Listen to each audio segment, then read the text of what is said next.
grateful that you've allowed this time to pay tribute to Alex Salmon, because he absolutely well deserves it, and I think it's great we're doing that. And the leader of the SNP spoke very well and very movingly about Alex's contribution to life, and I think that's very generous, because the SNP clearly treats its former leaders with great respect, and I think that's a good idea.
Hey people, ladies and gentlemen, brothers and sisters, it's the Brews at 10 on my left eye.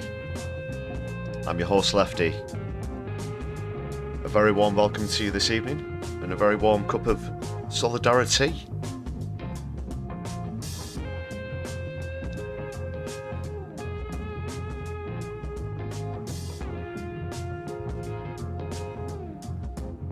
Hope you're all well. We've got Morbius, Davinia Robbins and FSM is the dog in the chat, and Hedy Lukill also, thanks a lot for joining me tonight. You can jump in the chat if you're not subscribed already. Just hit the button. 1 minute later you can join others in the chat. Please do come and join in the banter.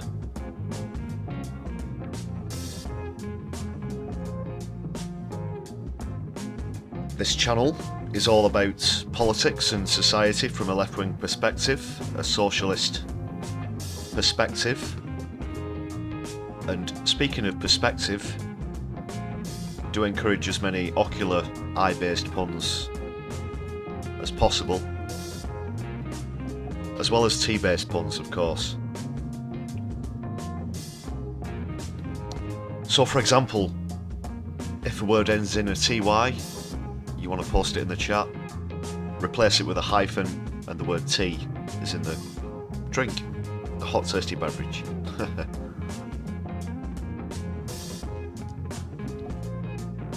For those of you who aren't familiar with the Brews at 10, but welcome one, welcome all, whether you're new or a returning viewer. Welcome to Becca and Jacqueline as well, just jumped in the chat, great to see you back.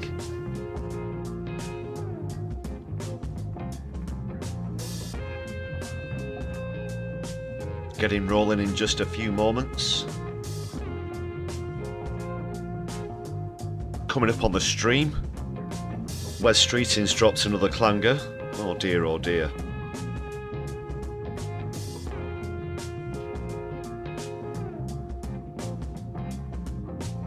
His latest, apparently genius idea of how to reduce unemployment rates. You've probably heard about this story, but I think I'll be kicking off with that one. Speaking of kicking off, unfortunately things continue to escalate in the Middle East. I'll be keeping my left eye on that situation and bringing you the latest there from the Middle East, Palestine, Lebanon, Iran. The list of countries goes on and on.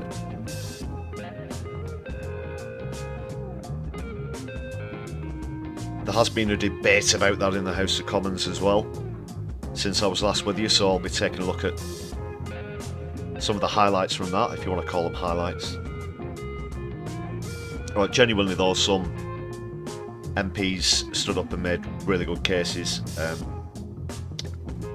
I'm referring more to the responses of Annalise Dodds, who was in that House of Commons session, plus a few other bits as well, so please do stick around with me for as long as you can on tonight's live stream. Hit the thumbs up button, make sure that we reach more people. Share around your social media as well, of course, if you can. Whilst I'm on that topic and I've got my stall set out, I'll just quickly do a bit of a plug for our social media. My Left Eye is on Twitter, always Twitter, never X, with the handle @MyLeftEyeUK. You can catch us on Mastodon as well if you use that one. That's just My Left Eye, but all capitals at the start of each word there. So please do add us.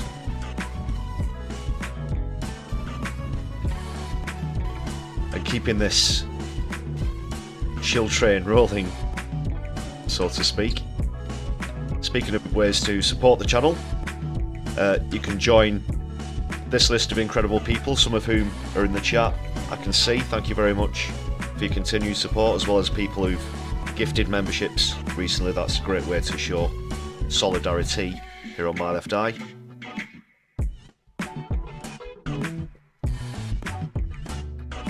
Allows more viewers to enjoy more perks as well, so please do check those out.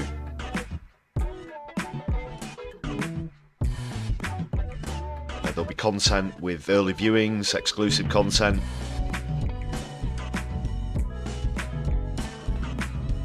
You also get the static emojis as well, which you can use in the chat. Please feel free to use those as well. Super Tiny, welcome back, great to see you again. You've got borderline personality disorder. That's a good one. I think I could be coming down with a case of that myself.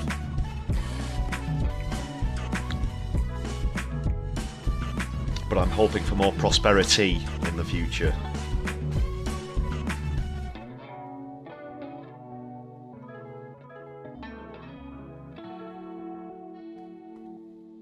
Thanks a lot, Morbius, as well. That's a great shout out there for whoever gifted your membership. Thanks for spreading the love around with gifted memberships. Great to see Morbius appreciating that as well.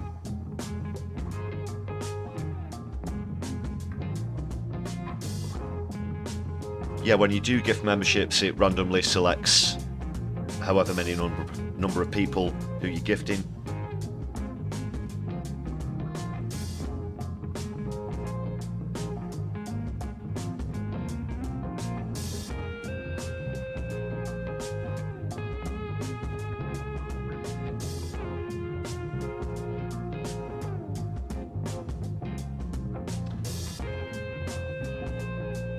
Just one more quick shout out as well to Helena at No Justice. She's been given a few shout outs for the channel recently also. Thanks a lot for that show of support and solidarity.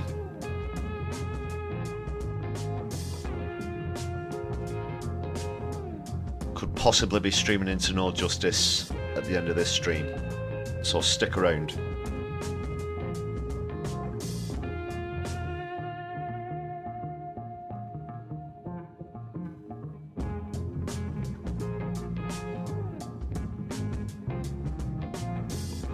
And Doc Davis, good to see you as well, or is it Davies? Welcome to the chat. Right, let's get this show on the road, so to speak.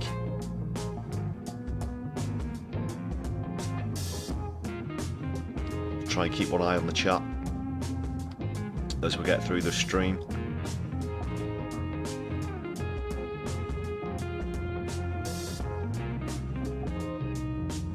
Yeah, it's going to be one of those tonight. I think you won't know whether to laugh or cry. Going to kick off with a comedy clip. As usual, this is just a short one from Exploding Heads, who you might already be familiar with, especially long-term viewers on the channel. Please do give them a watch. So we've got one of their clips coming up, but then later on, pardon me, we're going to get into some heavier topics, but let's start with something a little more light-hearted. So let's see, Exploding Heads.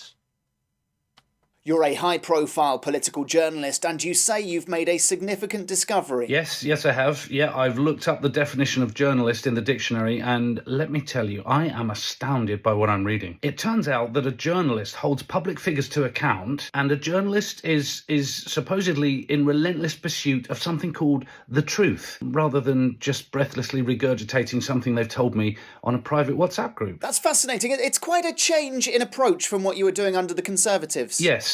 It turns out that all this time I've been confusing journalist with mouthpiece. Yes, it did seem as if you downplayed the significance of some much larger stories. Well, I mean, it's obvious in hindsight, but put yourself in my shoes. You've got deadlines to meet, and look, what's quicker?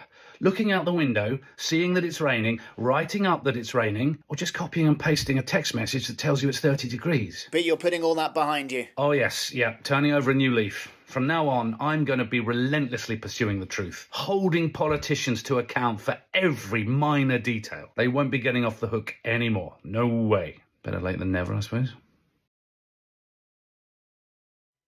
Yeah, that's a good one. Just a short one. That's the first Exploding Heads clip I've played that hasn't featured the infamous Colin from Portsmouth, but this collaboration here still is good, although it's not entirely true. I think the media still are doing a pretty poor job in certain areas about keeping people to account.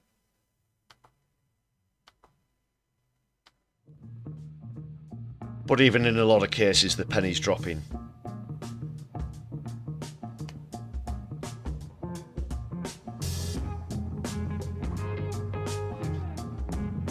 James O'Brien is one example that springs to mind recently that I saw, condemning Israel's actions, which of course I'll be going on to talk about later on. But like James O'Brien and a lot of others, it's after the horse has bolted, if you know what I mean. They got what they voted for, and look where we are now. Latent realisation coming from a lot of journalists. But that was a really good clip from Talking Heads anyway. Exploding Heads, I should say.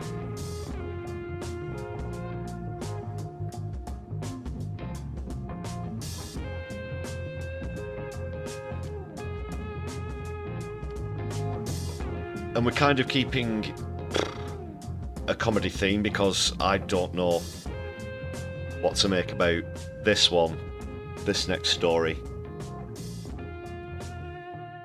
I've been as confused as I have amused by it since I heard about it. It wasn't something that I was expecting to hear this morning.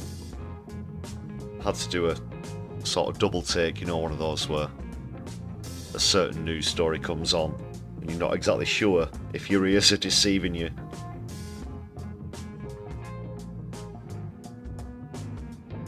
Andy Carter, welcome to the chat. Hope you're having a good, hope you're having a good evening, even.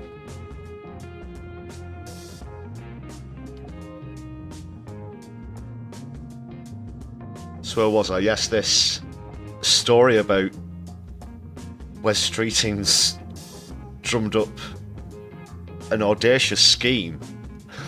If you want to put it like that. I don't think this is going to fly, but let's get into it.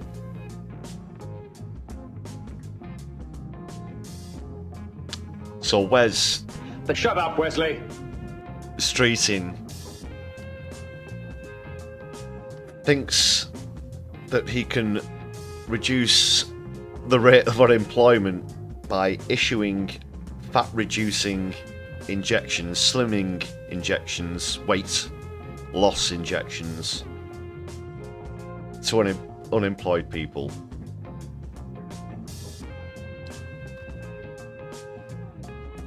And yes, you heard that correctly if you're not familiar with this story, if that's not come across your desk yet today. But I'm still struggling to find the link between weight loss injections and stimulating the economy by issuing these injections. Right, I've got a clip. Let's start off there, but it does get worse. It's double barrel, this one. I'm not going to give any spoilers, but we'll just start with this report. I think it's from Good Morning Britain. This is just a little clip.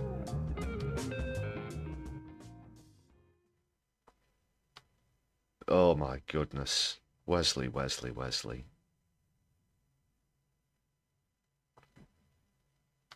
We've heard a lot recently, haven't we, about how weight loss drugs can have a dramatic impact on individuals who take them. This is the government talking about what it says are the potentially monumental impacts that could be had with the drug being prescribed more widely, not just on obesity itself, but on its huge impacts on the NHS, the burden on the NHS, and on people's productivity and ability to work. Now this, as you say, involves the drug tirzepatide. It's sold under the brand name Mounjaro. It's a weekly injectable pen. And after the government's investment summit yesterday, it announced a £279 million investment from Lilly, which is the company that makes the drug. And according to... Okay, I just want to start there, just want to interject there. £279 million investment from this company. And it's no coincidence that this comes just after this huge investment conference drive that Starmer had recently, just a few days ago. And now, all of a sudden, Streeting, who is, of course, going to sell out the NHS, he's really going to get behind privatisation. Just want to say that, mention that as an aside, for those of you who weren't aware. But it looks like a few deals have been done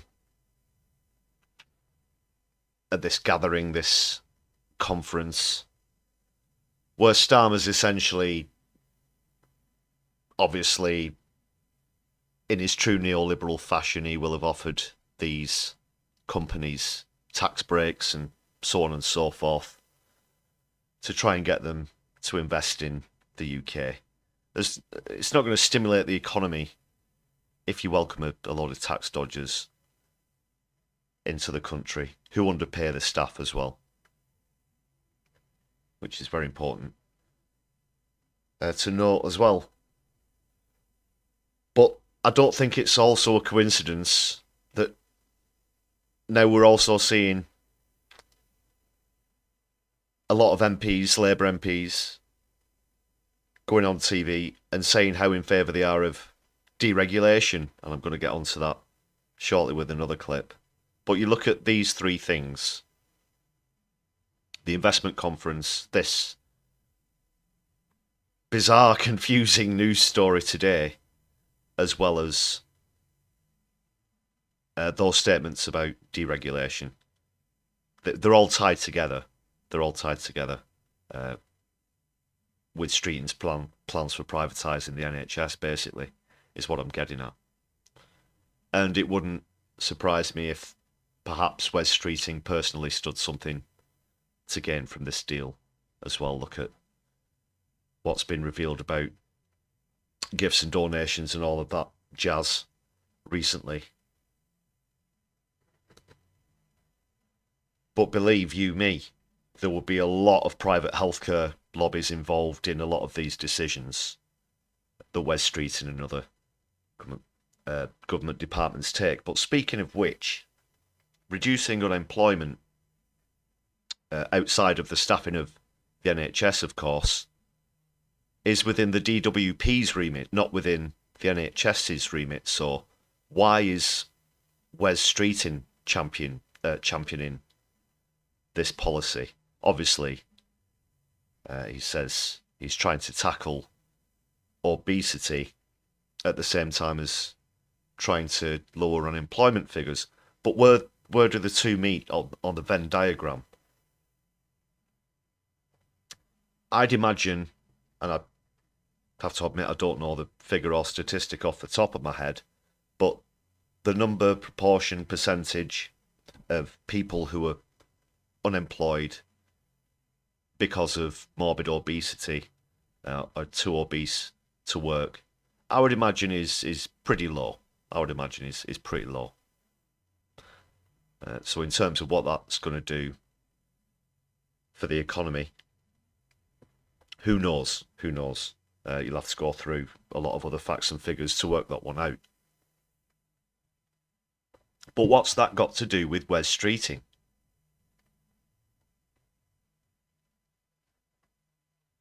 Like I said, unless it's about staffing the NHS, then unemployment isn't really within his purview, is it? So, go figure, go figure. This company, Lilly, so this is obviously, if this goes through, which it looks like it is going to, this company look to financially succeed, having exclusive rights to this thing. And as we all know, people who get wind of certain investment deals coming up will place their assets on the stock market appropriately.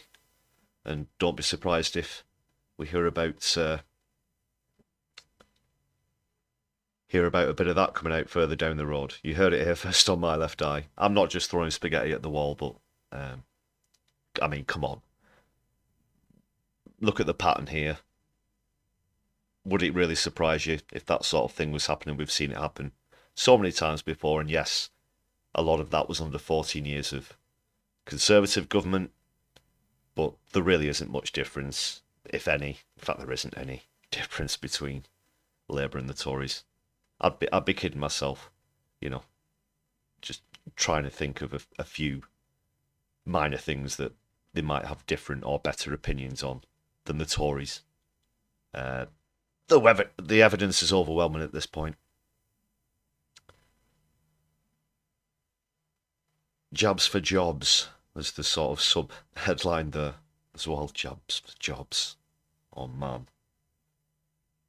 What a time to be alive. The reports this morning, that is going to include a trial taking place in Greater Manchester in which up to 3,000 obese patients, a mixture of those in and out of work and on... Well, that's right in the heart of My Left Eye territory there, just to say, coming to you from the northwest of England tonight. For those of you who aren't familiar, so I will be looking into this. Of course, if the area where My Left Eye is based are going to be the guinea pigs for this experiment, 3,000 patients. Be interested to actually be able to speak to one. And I'll keep you updated with this story in future streams and videos as well. Sick leave will be given the drug over 5 years to see if it improves their productivity, and it has a monthly cost of about £120 per patient. Now, writing... £120 a month? £120 a month. Is that the cost to the patient? Sorry, I've just skipped that back a couple of seconds. Monthly cost of about £120 per patient. Now, writing monthly cost of about £120 per patient. Now, writing an article. Right, okay. It wasn't very clear. Is this what it is going to cost the NHS per patient, or what it is going to cost the patient? Because that's getting very worrying if it was the latter of those. Okay, for lack of clarity, I guess I'll just have to go over each respective scenario. So let's start with the first one. It's going to cost the NHS £120 per jab, for example. and this is going to be mandatory. So here's what I foresee, just off the top of my head, coming down the line. So you've got this one company, Lilly. They're guaranteed this contract, of course, and the more obese people there are, the more this company get. And if there are, should we say, backhanders, that sort of thing going on, envelopes being exchanged in underground car parks, trench coats, that kind of thing, you know what I mean? If that's going on, then the government and the company are going to want to encourage obesity, because this is how private healthcare works. It isn't about making people healthier, it's about making money. And I know from private healthcare firms right here in the UK, when they talk to their employees, they don't refer to them as patients, they refer to them as customers. And let's say you'll get a warehouse that makes a particular product for a particular type of illness, a particular treatment. They'll hold meetings and say, the number of users, customers we've got has gone up by 10,000. Isn't this brilliant? And it's like, no, because that's 10,000 extra people who are suffering, who need to be cured, who need treatment. And you're celebrating these people getting sick, and that's how warped and twisted private healthcare is. You're not seen as a patient, you're viewed as a customer. So if that's happening, it'd be really easy to imagine some sort of redefinition of the terms of obesity to broaden it, so that more people will be entitled to these injections, yada yada. They all make money. It all goes into the trough. You know what I'm getting at there.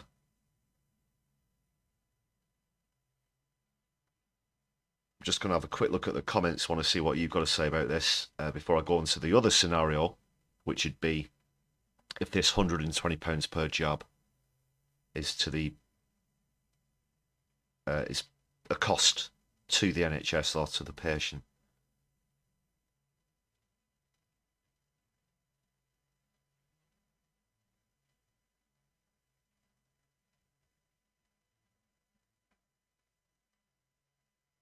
Let's see. Has anyone got any answers?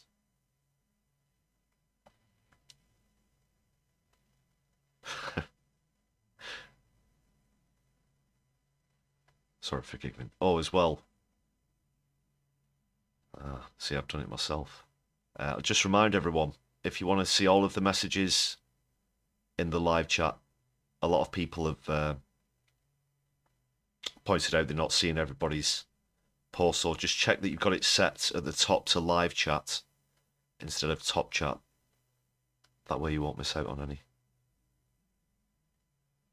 The way to get people back into work is to make work more accessible with flexible working hours, increased minimum wage, a benefit system fit for purpose with flexible working. That's a really good point, Becca. Completely agree with all of those points as well. You know, the whole 40-hour working week, 5 days, 9 to 5, that structure, it's so outdated. It impedes on a lot of people. For example, when's your bank open? When's your doctor's open? They operate the same hours as you work, so if you've got to book an entire day off work, lose a day's wage potentially, or use up a day's holiday pay just to go to an appointment, you should have this flexibility. And I'm all in favour of the 3 or 4 day working week as well, for example. So yeah, really good points there, Becca. I'm at risk of getting carried away on a tangent with a lot of those, but I just wanted to say, yeah, completely agree with that.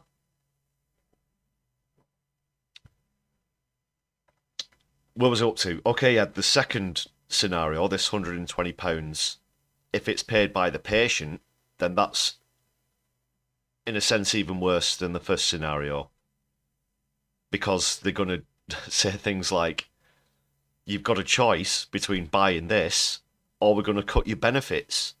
Because if you're saying that you can't work because you're obese, and we've given you air quotes, solution to that, which is only going to cost you £120 a month. That's not like a one-off either. £120 a month. Bearing in mind these people will be on disability sickness allowance, so they haven't exactly got money falling out of the pockets in the first place. And then, is this what's going to happen? Is this what's going to happen? I'm just kind of spitballing this here, but it's not been made clear in this report whether the cost is going to be to the NHS or the patient. Either way, it's an absolute freaking rip-off. £120 a month. We're lurching further and further towards what it's like in America. And although the UK is on its arse as a country, we at least have the remnants of one of its best and most sacred institutions, i.e. the NHS, which was created post-war when the country was on its knees, facing bankruptcy, and now here we are, selling out to private firms. That's what Streeting wants. That's what Alan, is it Barnett? This guy who's just been given a senior position in the NHS as well, and he runs private healthcare firms himself. How can this be allowed to happen? I guess with so many aspects of politics and what's happening in the world, that's always the big question. How can this be allowed to happen? Beggars belief. Right, there is some more of this story to come. Sorry if I've gone off on one, but I think the NHS really needs protecting. I feel very strongly about that, and that's why I sort of go off on a tirade on certain subjects. But I do feel very passionately about the NHS, as I'm sure you do, and it needs saving. And I've been on protest myself with a lot of people who are putting their bodies out there and doing a really great job in support of the NHS in protest as well.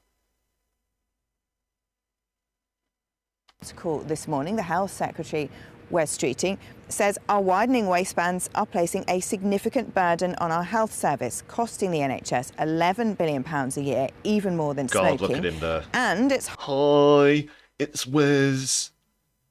Holding back our economy. For many people, these jabs will be life-changing, help them get back to work and ease the demand. I mean, look at that picture as well. What's the photographer saying there?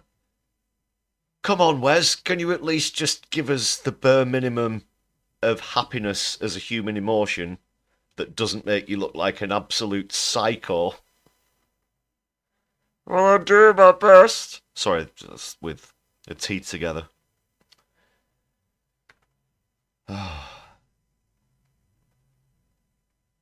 Dear me. And he looks so bloody... I'll just take it back a couple of seconds. He looks so bloody pleased with himself as well when he's walking up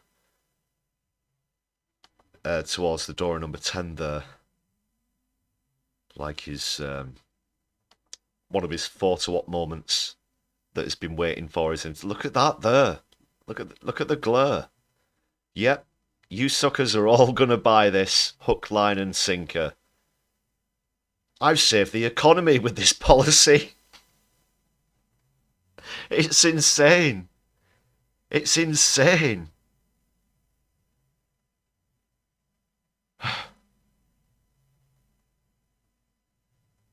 Sorry, I was trying to think up some sort of private healthcare / cash injection joke, but the words weren't quite forming there. I'll throw that one out to the chat. Let me know what you can do with that one. Not quite a caption competition.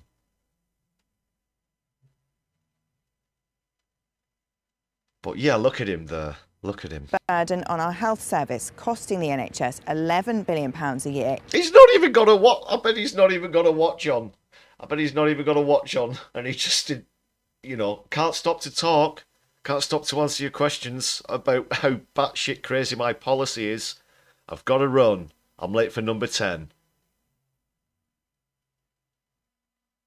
Burden on our health service, costing the NHS £11. Has he got a watch on? I can't. I have to know. I have to know, because if he just... Well, yeah. That doesn't matter. People do that gesture anyway. I'm not going to, you know. I don't have to make up stuff to have a dig at where's all the legitimate stuff is in droves. Oh, God. I've actually been in number 10, you know. But that's another story. £11 billion a year, even more than smoking, and it's holding back our economy. For many people, these jabs will be life-changing, help them get back to work and ease the demands on our NHS. Now, he also says that the NHS shouldn't be expected to pick up the tab for unhealthy lifestyles, and people need to take responsibility for themselves for living healthily. And in fact... Well, here's what, Wes. How about when you go into a supermarket, they make the healthy stuff the cheapest, okay? Instead of allowing people to just pick up something that's cheap, it's full of crap. Maybe that's one of the reasons, as well as plastering advertisements all over the place for companies who mass produce food that's really bad for you. Fast food companies, for example. Fizzy soft drinks companies as well. You know, the big players are with those. It's also worth, just while I'm on the subject, boycotting those for the support of Israel as well. But I'll come on to more about that later in the stream. So instead of just essentially... Am I going to go there? I mean, most of my live streams get held under review for a while before they get manually reviewed. I'm going to go out there. Whilst you know, have to prostitute yourselves, essentially, commercially, that is, to all of these companies, could you perhaps reduce that a little bit? Would that not help? These companies who also coincidentally make hand over fist in terms of profits by underpaying the staff. And whilst I'm on that topic, with the budget coming up in October, the now Prime Minister Keir Starmer, under Jeremy Corbyn's leadership, once famously rallied for £15 minimum wage for fast food workers, but that idea seems to have vanished and dissolved into the ether now, doesn't it? I'm pretty sure that even though that was, I reckon about 7 years ago, so £15 an hour 7 years ago. Obviously, inflation's gotten a lot worse since then. Any mention of the minimum wage, I think, in this budget won't even match that. So that's the difference there. So what other great ideas has Streeting got? There's just a little bit left on this. Experts have previously warned that this jab shouldn't be seen as a quick fix for the government and as a substitute for taking difficult policy decisions on obesity, because they say prevention is always better than cure. It is, and you can do that via the list of things that, well, via the method that I just described there with all of those companies as well. But it looks like they've immediately turned round to Streeting. This is people from other sectors of the NHS and healthcare, and basically said, you know, boy, are you absolutely crazy? He's out of his tree. Did it just come to him at like 2 o'clock in the morning or something? Did it come to him in some bizarre cheese dream? Who knows? But I don't expect that one to fly. Like I said, try and keep my eye on it, but it's not really going to be the revolution that Streeting thinks it is, that's for sure. Right, we'll move on. This still concerns Streeting. This is the final kicker, all right? This is the final kicker. You saw how pleased he was marching up number 10 there. Like I said, with his shit-eating grin.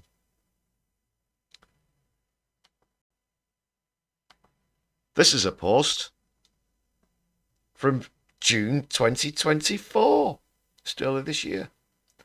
When Streeton says he's terrified someone will die from fat jab misuse. Slimmers are making themselves ill with drugs bought online. Said the then Shadow Health Secretary. This was just weeks before they were elected. They've been in government for just about 3 months now. And now this. Whoops, forgot to delete that one. The sort of amnesia that they have. My God. My God. That was just months ago. That was just months ago. This isn't like someone's dug up. You know it happens to politicians a lot and other public figures. They'll dig up a tweet from years and years and years and years ago that contradicts what they're saying now. Some of them are genuine hypocrites. Others have been persuaded other ways on other matters. There's nothing wrong with that in light of new evidence, and you know, that's a good thing. That's a positive thing in many cases. But this is from just a few months ago. So what was in those envelopes? What sort of conversations were had as people wore trench coats in that underground car park at night? You know what I mean. Something persuaded Wes Streeton to change his tune.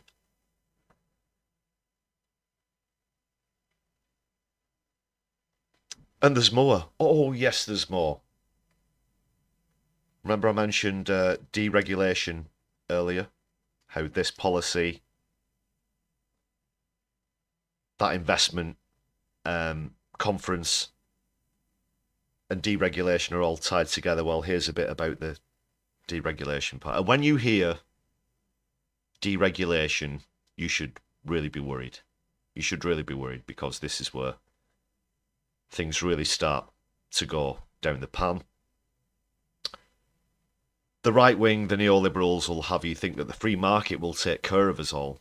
If you think about the absolute disasters that stock market crashes have caused throughout the decades, the deregulation all began during the Thatcher and Reagan years, during the 1980s. Wherever deregulation is concerned, it's all about profit, and whether it's safety, whether it's responsibility, whether it's legal practice as well. Deregulation in the NHS is something that should really, you know, snap your head around. You've got to pay attention to this. Taking the NHS down a very dark path, ladies and gentlemen, brothers and sisters.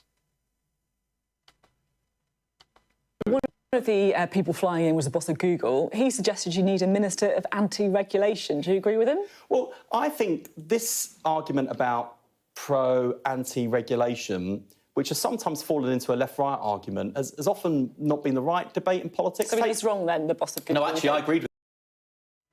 There you go. There you go. Okay, straight about. No. It is a left versus right wing issue, Wesley. However you want to dress it up, you can't change the definitions of the political spectrum, no matter what you come out with. Okay, first of all, and what was that second part? Just want to take it back. Pro-anti-regulation, which has sometimes fallen into a left-right argument, has often not been the right debate in politics. So he's wrong then, the boss of Google? No, actually, I agreed with him very strongly. And that one as well. Straight out the Tory playbook. You've asked me a question. I do not want to answer a question about this. This is what I think is important. This is the argument that we should be having. This is the debate that we should be having instead. I'm going to ignore what you're putting to me and automatically go off on a pre-prepared tirade made up of about, in Streeton's case, it's usually 4, if you're lucky, perhaps 5 sentences repeated over and over. Sometimes in a different order. You could ask him what he had for his supper last night, and he would still say the preset things that he was told to come out with, that he's trained to say in public appearances.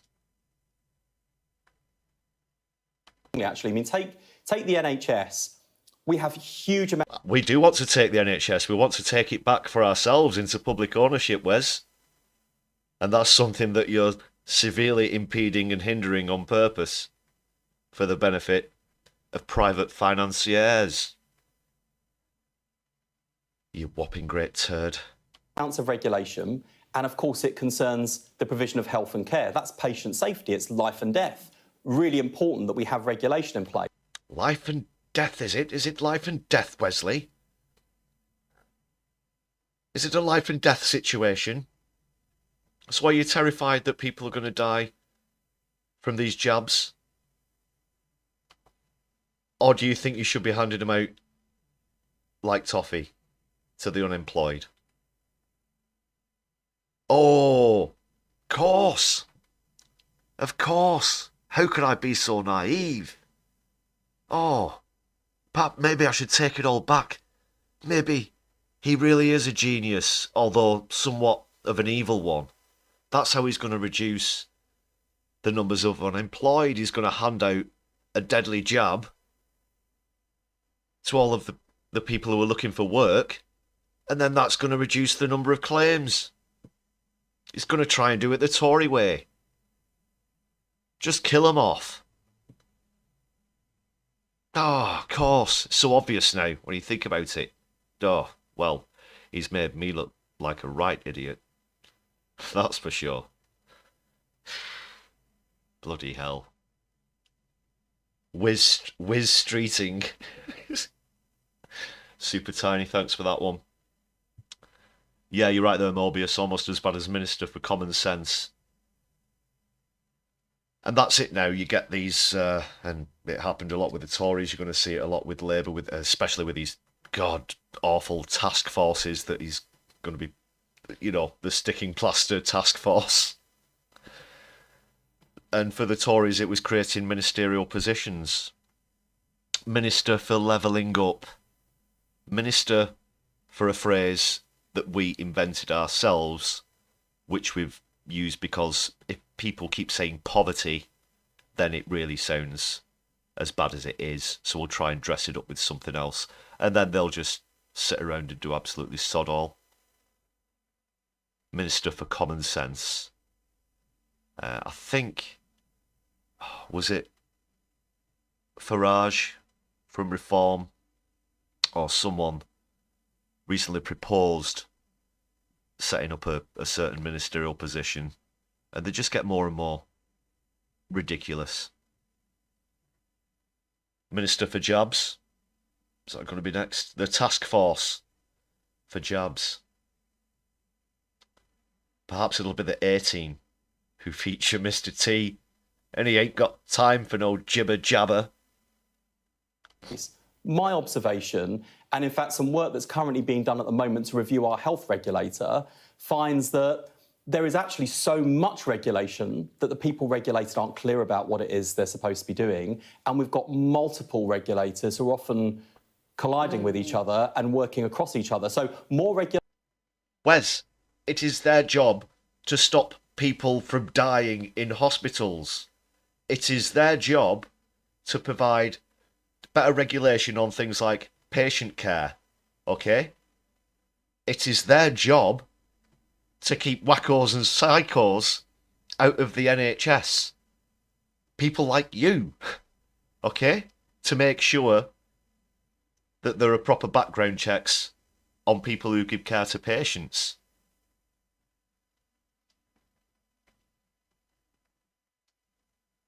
We have regulation to make sure that people are getting the right treatment in the right dosage. We have regulation to make sure that people aren't getting left behind. And it also goes, you know, of course, I'm just staggered by how ridiculous this is. Of course departments have to talk to each other and coordinate with each other. it's a network. It's not just... It just doesn't really get the basic structure of the NHS. And he's the health secretary. He's the health secretary and he doesn't even get these fundamental basics. All he's interested in is the same as Blair was, and that is to cut up the NHS, create an internal financial market within the NHS. So essentially it sells to and buys from itself, if you know what I mean. Different departments pay for things from other NHS departments, and then because you have them in little tiny pieces, you can sell those bits off one by one. You can privatise those because obviously whatever plans people like Tony Blair and Wes Streeting have for the NHS, they're not stupid enough to think that you'd just privatise it overnight. Even they know that people would be in absolute uproar about that, and millions would take to the streets to try and prevent it. So you do it by stealth, bit by bit. That's how they do it. It's all out the same playbook. We see you, Wes. My left eye sees you very clearly. And it's the same crap that Blair and Mandelson were doing back in the 90s. Only takes a small amount of historical, political research to get to the truth of this. And I just wish Sophie Ridge and others would bring things up more often. Regulation doesn't always mean better regulation. So don't you think there's too much regulation in the NHS in some aspects then? I do, and I also think there's far too much regulation in the economy. And I think we want to focus on what works. Where regulation is standing in the way of success, we will seek to simplify it, and where it's unnecessary, get rid of it. And actually... So he doesn't... Not only is he absent-minded about the history of the NHS, he's also completely ignorant of not too far ago in financial history, the 2008 stock market crash, which, yes, was started by Thatcher and Reagan, as I said, but that happened on Labour's watch in 2008, and they bailed out the banks, okay? Sinclair bailed out all of the big banks with public money, made that decision. And that wasn't very long ago, Wes. Have you learned nothing? Have you learned nothing about what deregulation of the stock market does? I mean, I'm not gonna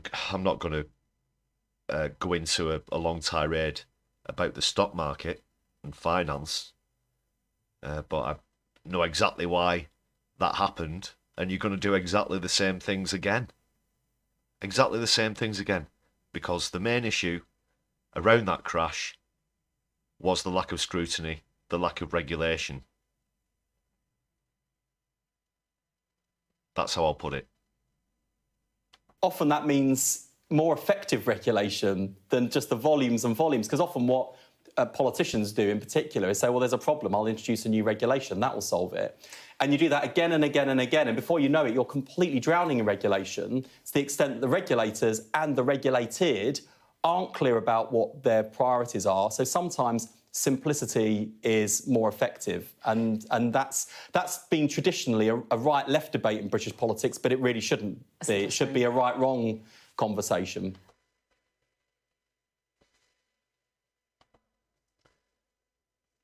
Deregulation is always championed by the right wing, Wes. No matter what you think, no matter what you say. It's a fact.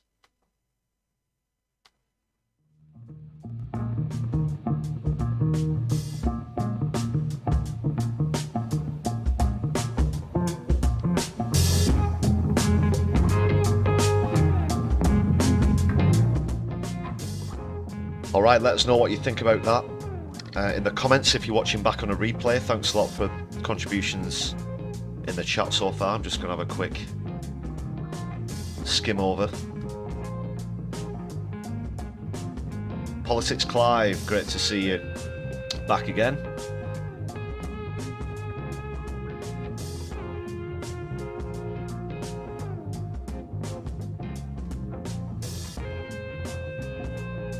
Oh yeah, you're right, Doc Davies, he is completely right-wing. They're Tories. You're right there, Davinia. That's Paul's face, yeah.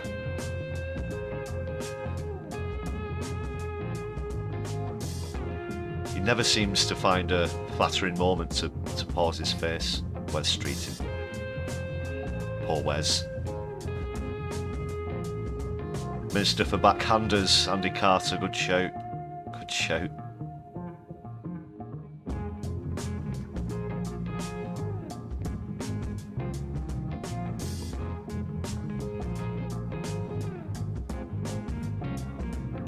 Okay, people, ladies and gentlemen, brothers and sisters, just give me one quick moment to grab a drink. I'll be right back with you. And then we're going to move on to the next story. We're going to talk about the latest in the Middle East. Please do stick around. While I'm gone, please do check that you've hit the thumbs up button as well and shared the stream across your social media, if you'd be so kind. Lovely people. I'll be right back.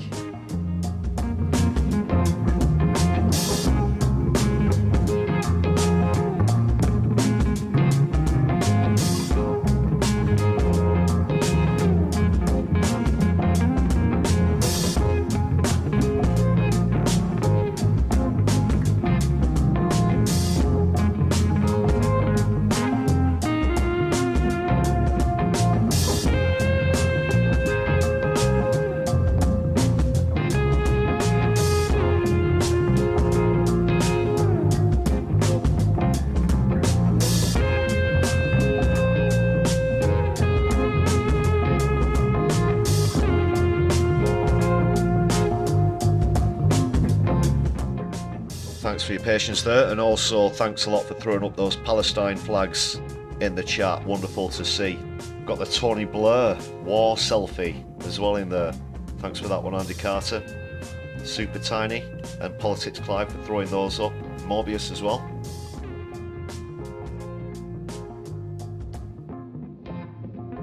Solidarity as always with Palestine, and of course Lebanon now.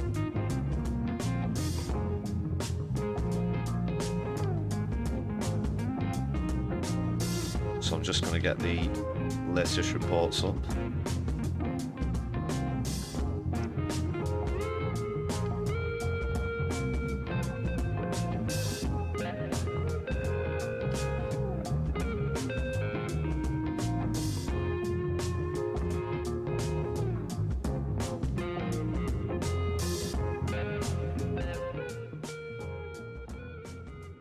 So first of all, there have been two sets of sanctions over the last couple of days. If you've not seen the video I put out yesterday about UK sanctions, then please do check that one out. Unfortunately, they've been issued to the wrong country. They were issued to Iran. Obviously, we need to sanction Israel much more directly, much more effectively.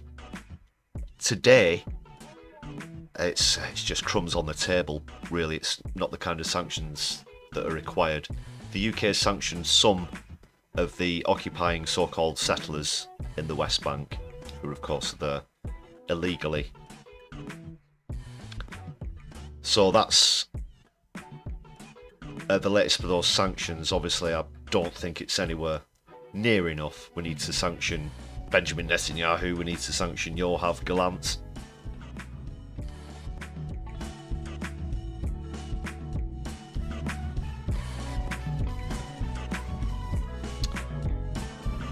These are some of the latest reports just coming in.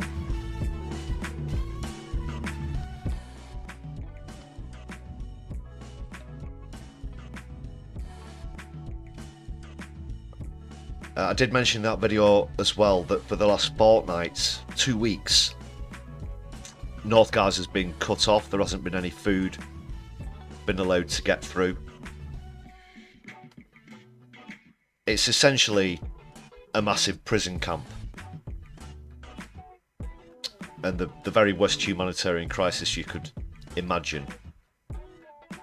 But earlier on today, the US, and this is, again, far too tame, nowhere near the levels that are required.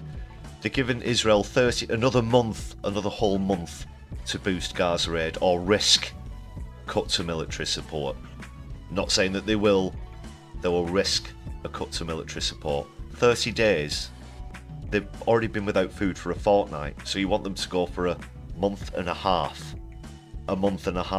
before you might start to think about doing something. That's utterly pathetic. And he probably thinks this makes him look good, Biden, because he's going to try and throw out as much as he can as we get closer to the election to try and boost his popularity. But if he thinks this is going to cut it, then he needs to think again.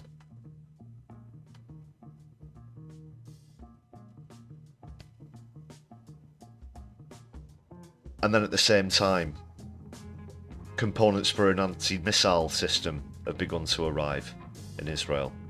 So help these people out, but also, here, have these things to fire at them at the same time. In fact, have more of the weapons than the aid, by far.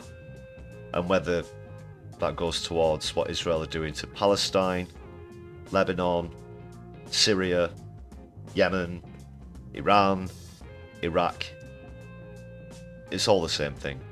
But I think that in itself is evidence of weakness in Israel if they're having to call in these anti-missile systems from halfway around the world when they supposedly have this unstoppable Iron Dome, which hasn't been so unstoppable as they thought recently. Hamas and Hezbollah have obviously been inventing new ways to fire at Israel, to attack the IDF. And that's the important thing as well. They're all military targets, not civilian targets. Unlike Netanyahu.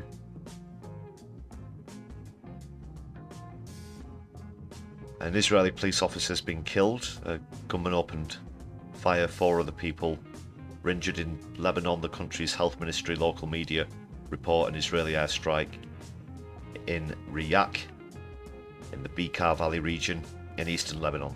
That's killed 5 people, including 3 children.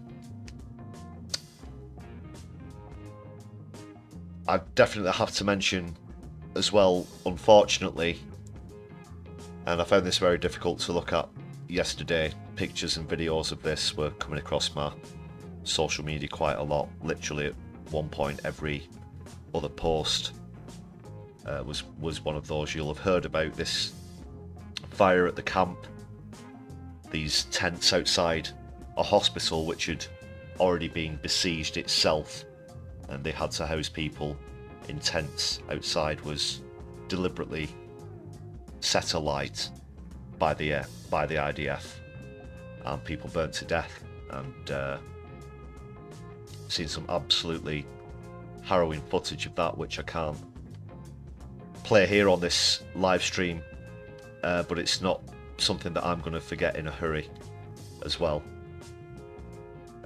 You could see from the footage as well that people were still on IV drips and things like this. It's appalling. It's appalling. It's the worst horrors that you could imagine. And that was done deliberately. This is no accident.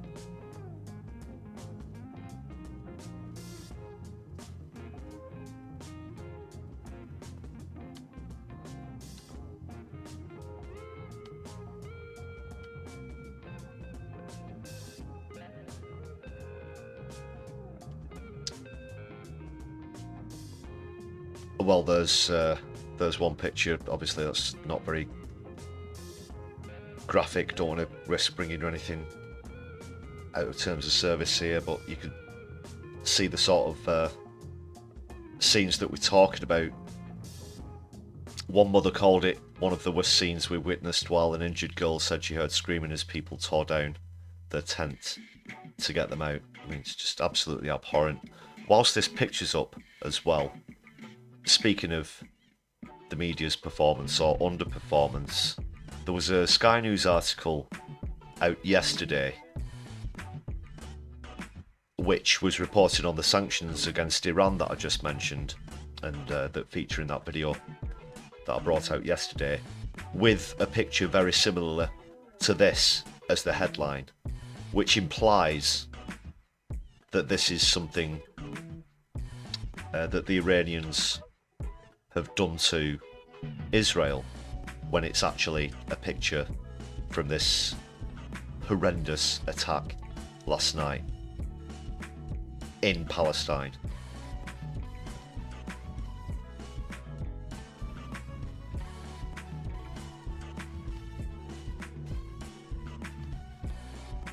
Just some more pictures of the aftermath there.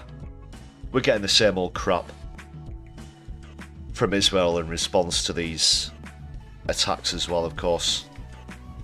Oh, the hospital was made of Hamas. Yeah, even the bricks and the mortar of the hotel are Hamas. They are, you know, appalling.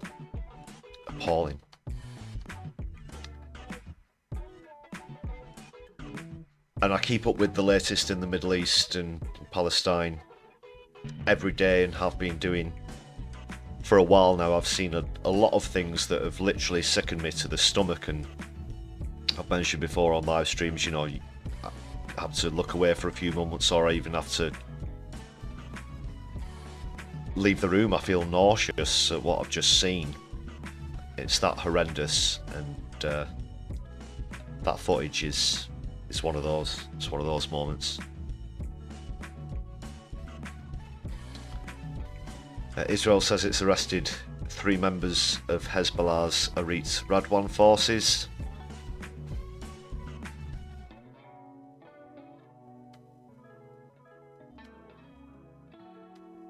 The states have also sent over 100 troops as well to fight and potentially be injured or worse in the name of Israel.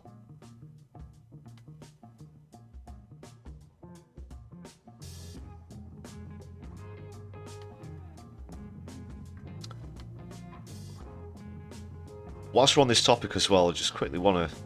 I've been trying to look into this before I came on the live stream. If anyone in the chat is in the know about this, please do speak up. Just one moment, I think I've got a picture.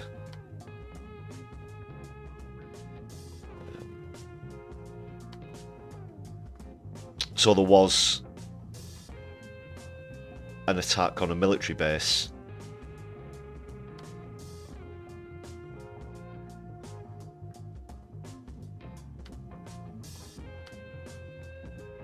just bear with me, folks. There was an attack on an Israeli military base carried out by Hezbollah. I've got a picture of that, as well as what I'm getting at, which is this rumour I've seen circulating around that Israeli chief of staff is one of the people who was killed in that. Now, for those of you who are already familiar with this attack, speaking as well as I just was about media bias,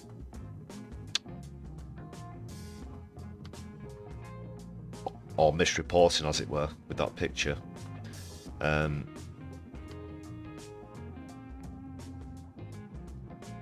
So those are some of the scenes from the aftermath. There was, like I said, a rumour circulating around that the chief of staff had been killed. But when the media were reporting this, these were IDF soldiers who were killed in this attack. And they were reported as teenagers, as though they were just out maybe having a kickabout in the park or something, you know, just these lads, completely innocent civilians. No, They were members of the IDF, and we know what the IDF do to civilians. We know what they're doing in Lebanon, we know what they're doing in Gaza. I would imagine that they're not exactly innocent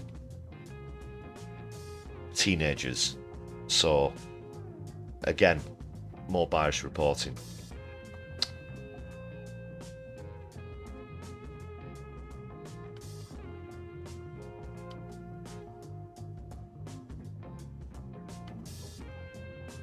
So this is the guy I'm talking about, HoC Halevi.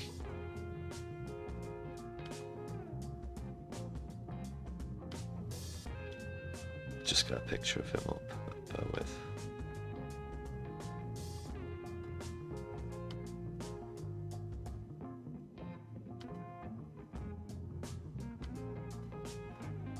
Oh, actually, I've got a video.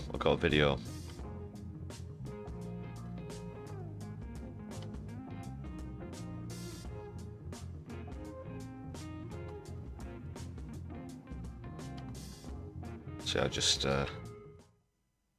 knock the background music off a sec. Sorry, I'm just uploading this to the broadcast software now, so just have to resize this. This is the kind, you know. This is the guy. יום את המצב ברצועה. שימו לב שכבר מעל שבוע אומרים לנו מחר ייגמר הדלק בבתי החולים. הוא עדיין לא נגמר. אנחנו נראה מתי היום הזה. דלק יועבר עם פיקוח לבתי החולים. נעשה הכל שהוא לא יגיע לתשתיות חמאס, שהוא לא יגיע למטרות של לחימה, אלא באמת. The usual crap about hospitals, schools, universities being full of Hamas command centers. Yeah, we've heard it 1,000 times. We know it's all lies. So this is I'm talking about. There's a rumor that he's been killed in this military base attack, but there's not been a whiff about it since that was going around last night. I've not seen any of mainstream media outlets reporting on this, but yeah, if you know otherwise, please do let me know, because that'll be pretty significant in the conflict. That's something I just wanted to throw your way.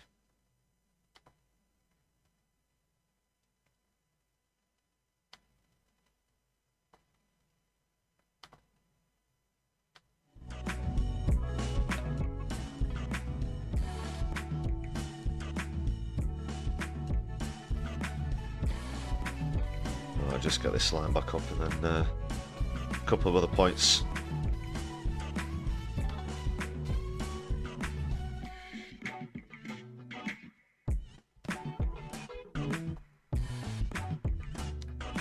So it's always warnings, isn't it? And they'll go on TV and voice concern. They're totally contradictory to the conversations that they have in private. That is, people like Anthony Blinken, President Biden, obviously, over here, Keir Starmer, David Lammy, all fully paid up by Israel lobbies, of course. And it does nothing. It does nothing. If one thing is clear, and has been clear for the last 12 months certainly, it is that Benjamin Netanyahu does not respect the thoughts of other world leaders. He doesn't respect international bodies. He doesn't respect public opinion, international law. Just days ago, the IDF were firing poison gas at UNIFIL, at UN peacekeepers. They barged through the front gate with a tank, 2 tanks I think it was, and shots have been fired at UN peacekeepers. Over 15 of them were injured. The man is all out of fucks. Got to boycott, divest and sanction. That's the only thing that's going to be effective. And arrest this man.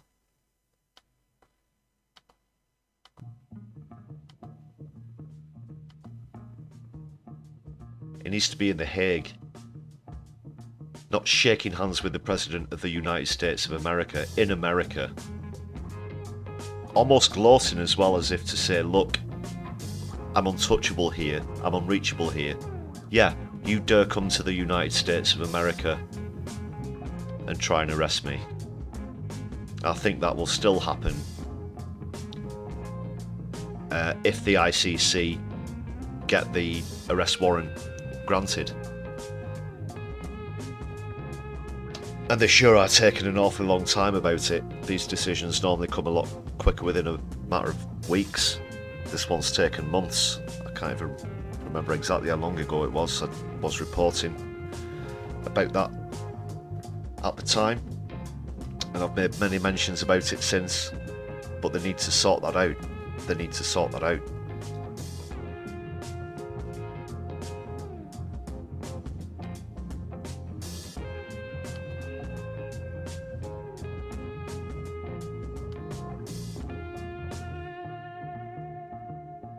If they don't die of shelling, they'll soon die of thirst or hunger. I mean, yeah, look at these reports. So you see that entire area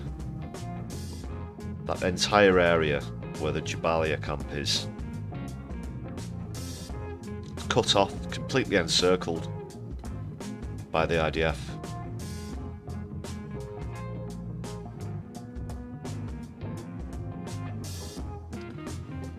They've probably already started trying to get property developers to sell the land to Americans and Europeans, haven't they?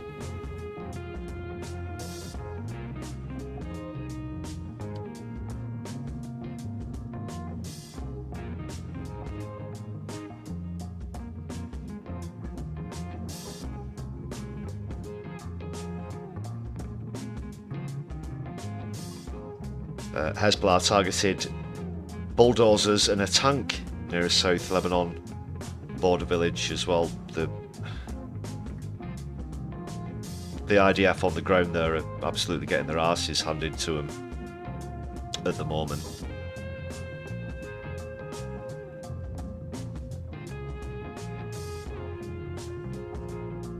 And that is still with the backing of the UK and the US as well. Can you imagine if they had to stand alone? It won't last 5 minutes.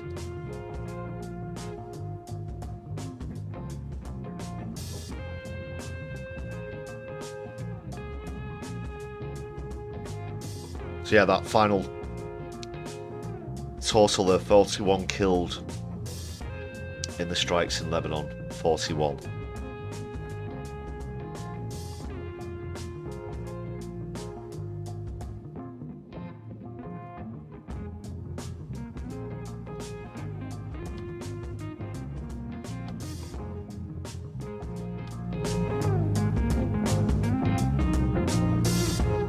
Those are the latest updates from the situation in the Middle East.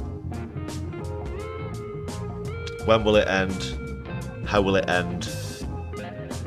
Hopefully peacefully, across a table, and with justice as well. With people making a trip to The Hague. But sadly, unfortunately, appallingly, ladies and gentlemen, brothers and sisters, that's not the situation at the moment. So do what you can to get out there, show support. There have been some great protests recently. I saw some footage earlier that was taken in Paris. People have taken to the streets once more to show solidarity with Palestine and Lebanon. Also, Spain have recently joined in that, and even Italy, like I said in that last video. Even Meloni condemned those attacks on UN peacekeepers.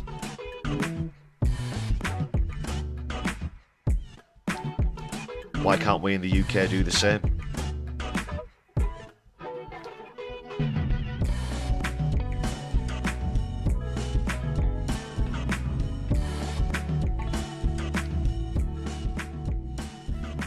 Super Tiny, you think Wiz Streeting's trying to get a big stash before World War III? I dare say you might be right.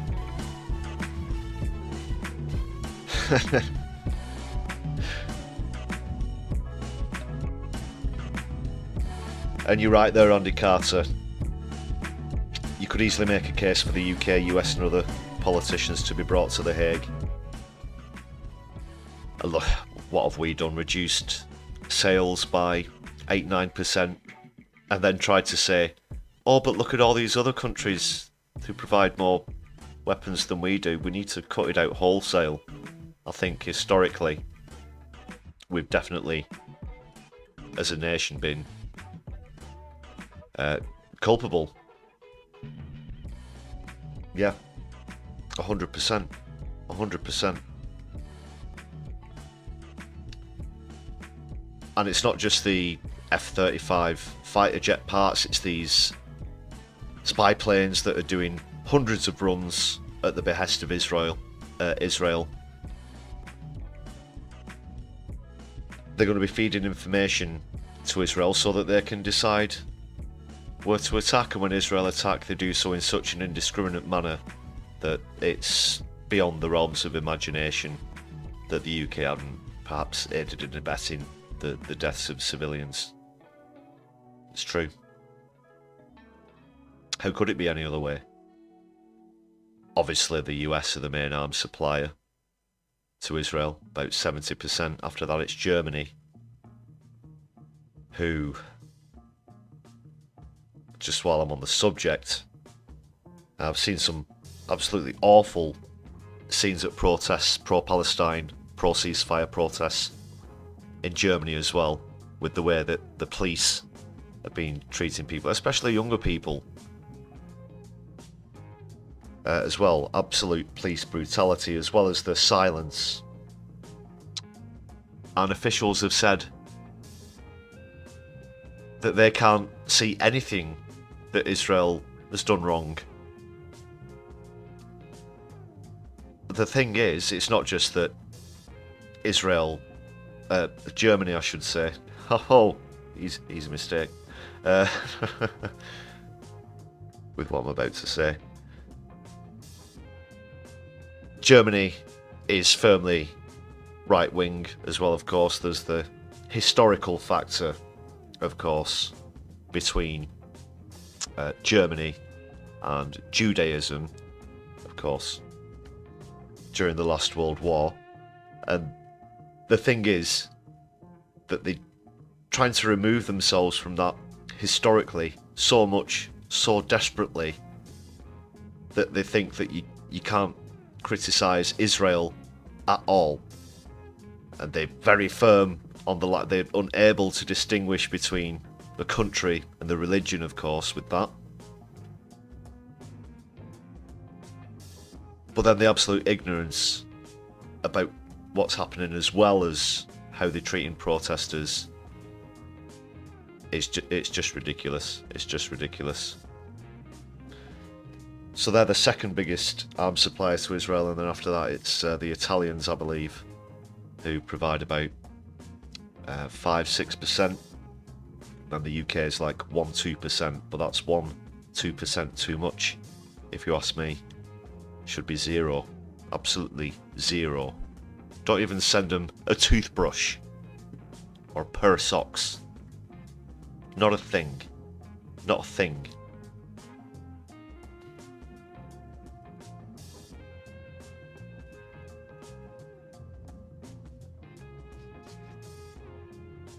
Take care, Super Tiny. Hopefully we'll catch up soon. Thanks for joining me on the stream tonight. Thanks a lot for everybody else who's been sticking around as well. I'll be bringing things to a close very shortly, but don't go anywhere. Going to be raiding into another channel immediately afterwards. So don't nobody go nowhere.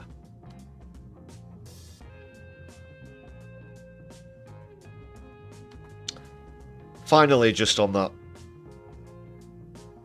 just talking about the Middle East, I want to re-emphasise, not only do I want to see an end to arms sales, just a little bit more about boycotts, divestment and sanctions.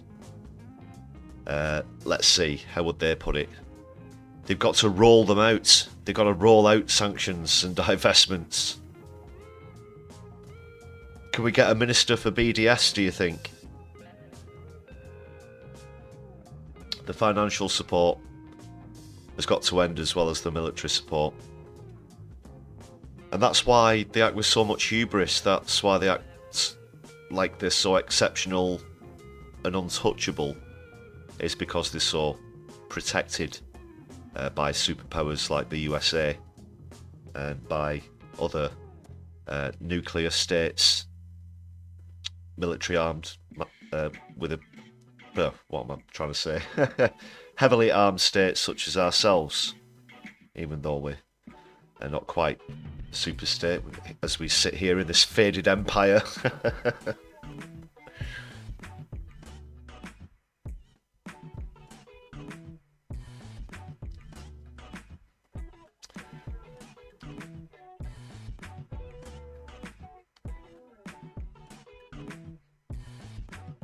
Okay, before I go, I do want to say another huge thanks to all of the members on the channel as well.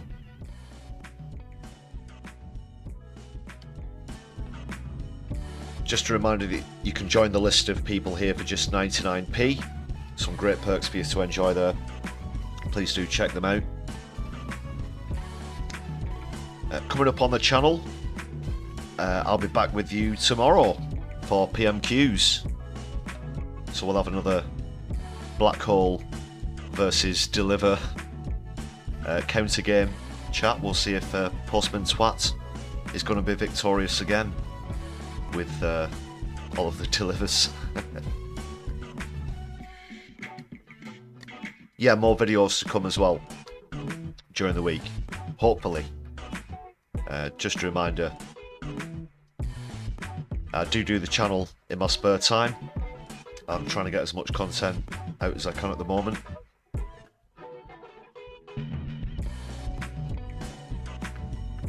And thanks for your support as always. Do hit that thumbs up button and share across your social media as well. If you're watching back on a replay, add a comment. Super thanks are also open as well on all of the videos if you'd like to show your appreciation that way. And I do try to get back to as many comments as possible. I'll just have a quick look at who's live.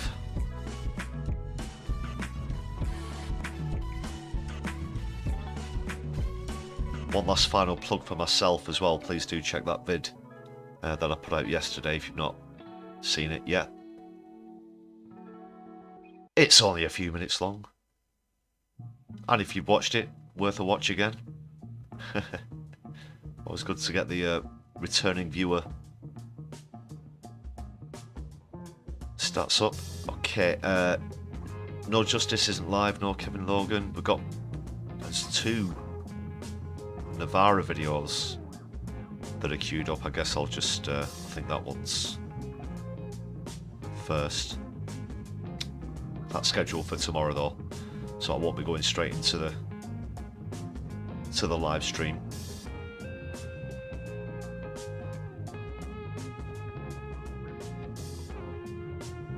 Cool, that's all set up, I guess. Yeah, you can still wait around, but it's not due on till tomorrow at 6 PM.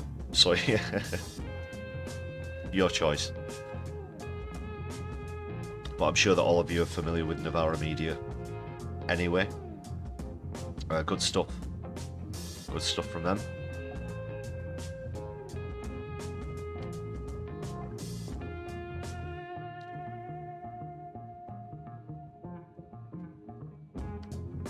Alright, so you've all been wonderful, everybody. Thanks a lot for another great stream. Thanks for being polite and cordial in the chat. It's been a pleasure to be with you tonight. I'm your host, Lefty. For those of you who aren't familiar, please do subscribe to the channel if you've not done so already on My Left Eye and check out some of the previous content. And I hope I'll see you tomorrow at PMQs. Not at PMQs, for the PMQs reaction.